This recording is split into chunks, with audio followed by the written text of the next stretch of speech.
dari sisi penghimpunan dana di pasar modal, tercatat nilai penawaran umum mencapai 142,6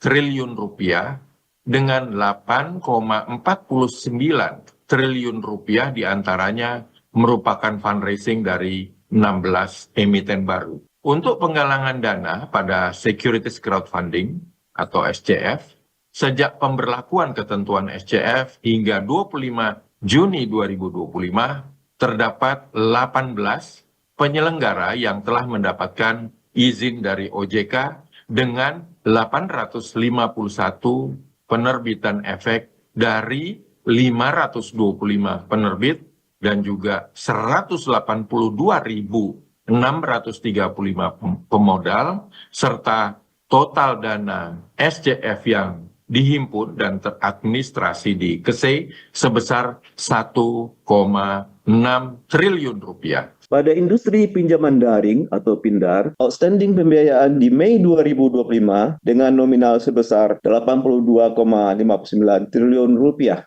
Terdapat 14 dari 96 penyelenggara yang belum memenuhi kewajiban ekuitas minimum 12,5 miliar rupiah. Selain itu, terdapat 2 penyelenggara PINDAR syariah yang sudah menyampaikan action plan untuk melakukan merger. Dan 7 penyelenggara lainnya saat ini sedang proses penjajakan dengan calon strategic investor.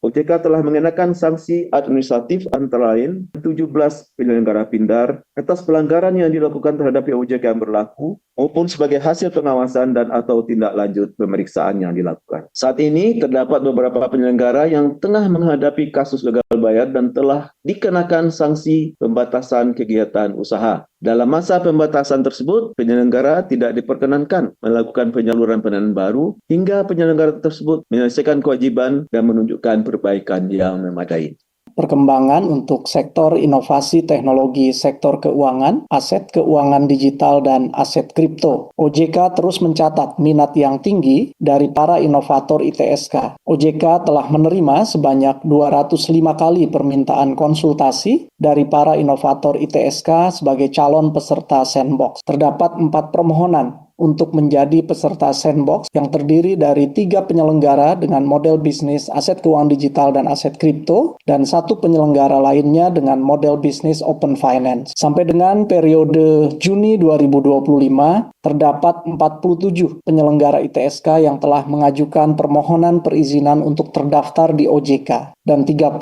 diantaranya telah kami setujui dan ditetapkan sebagai penyelenggara ITSK resmi dan terdaftar, yang terdiri dari 10 pemeringkat kredit alternatif atau PKA, dan ada 20 penyelenggara agregasi jasa keuangan atau PAJK. Penyelenggara ITSK yang terdaftar di OJK telah berhasil menjalin 987 kemitraan dengan LJK dari berbagai sektor, seperti dari perbankan, perusahaan pembiayaan, perasuransian, perusahaan sekuritas, perusahaan P2P lending, lembaga keuangan mikro, dan juga pegadaian. Serta juga melakukan kemitraan dengan penyedia jasa teknologi informasi dan juga penyedia sumber data lainnya. Penyelenggara ITSK dengan jenis PAJK telah mencapai total nilai sebesar 10,28 triliun rupiah sepanjang tahun 2025 ini. Nilai transaksi aset kripto sepanjang 2025 ini sampai bulan Mei 2025 tercatat senilai 191,8 triliun rupiah. Telah terdapat 3 asosiasi resmi penyelenggara ITSK di sektor IAKD, yaitu Asosiasi Fintech Indonesia atau AFTEK, Asosiasi Fintech Syariah Indonesia atau AFSI, dan yang baru adalah Asosiasi Blockchain Indonesia atau ABI. Eksistensi asosiasi di sektor IAKD ini diharapkan dapat terus menjadi mitra strategis OJK dalam mendorong inovasi yang bertanggung jawab dan terus mengedepankan aspek kepatuhan, pelindungan konsumen, serta meningkatkan literasi keuangan digital di masyarakat kita. OJK telah mendapat persetujuan dari Kementerian Keuangan untuk melakukan penyesuaian besaran pungutan OJK bagi penyelenggara di sektor IAKD. Penyesuaian pungutan tersebut berdasarkan pertimbangan bahwa OJK sedang mengembangkan industri IAKD secara nasional. Di samping juga kami melihat kondisi secara umum industri IAKD yang saat ini masih berada pada tahap awal pengembangan dan juga tahap awal persiapan kegiatan operasionalnya. Penyesuaian pungutan dimaksud akan diberikan selama 5 tahun,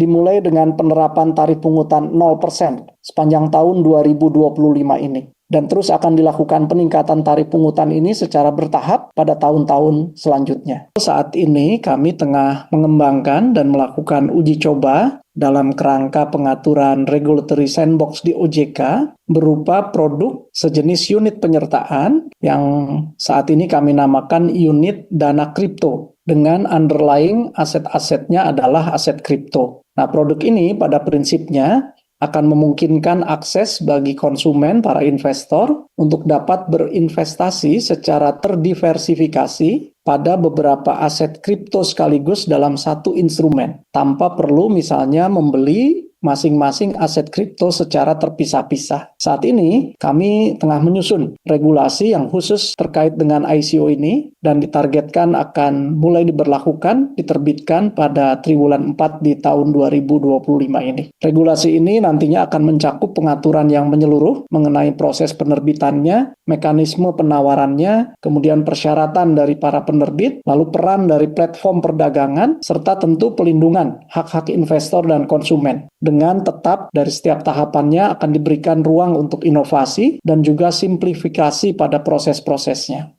OJK tentu percaya bahwa melalui sandboxing, model-model bisnis dan inovasi baru yang dapat bermanfaat bagi industri jasa keuangan dan masyarakat konsumen luas dapat terus diuji secara akuntabel dan tetap menjamin aspek pelindungan konsumen serta menjaga stabilitas sistem keuangan nasional.